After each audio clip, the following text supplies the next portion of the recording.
Keyingi yana bir haqiqiy imtihonga tushgan savollardan biri tanqidiy fikrlash bo'yicha.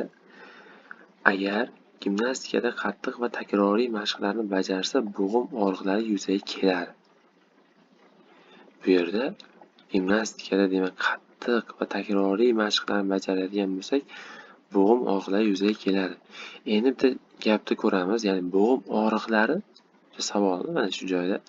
Bo'g'im og'riqlari faqatgina demak gimnastikada qattiq va takroriy mashqlar bajarsakgina bo'ladimi desa, bu demak savolga o'zimiz oldin javob berib olishimiz kerak. Yo'q.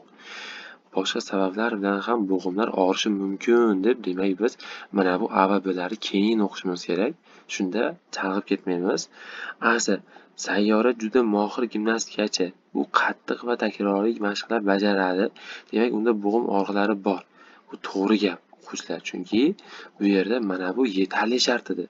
Agar gimnastikada qattiq va takroriy mashqlar bajaradigan bo'lsa, unda albatta bo'g'im og'riqlari bo'ladi.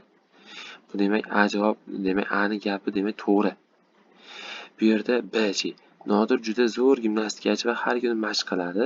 Demak, unda bo'g'im og'riqlari yo'q. Yo'q, bu xato endi. Chunki boshqa sabablar bilan ham demak bo'g'im og'riqlari bo'lishi mumkin. Ya'ni qandaydir demak og'ir yuklarni ko'tarib qo'yish orqali yoki noto'g'ri demak harakatlanish orqali demak bo'g'im og'riqlari yuzaga kelishi mumkin. Bu faqatgina gimnastikaga bog'liq emas. Lekin gimnastika bilan shug'ullansa, albatta demak qattiq va takroriy mashq qiladigan bo'lsa, unda bo'g'im og'riqlari yuzaga keladi. Buni demak zarur va yetarli shartidan demak ajratib olish kerak hisoblanadi. Bu qat'iy gaplar, o'quvchilar demak yetarli gaplar hisoblanadi. Ya'ni yetarli shart.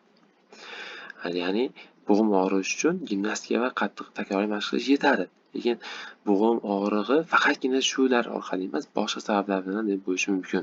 Bu yerda to'g'ri javob demak faqatgina A degan javob to'g'ri bo'lar ekan.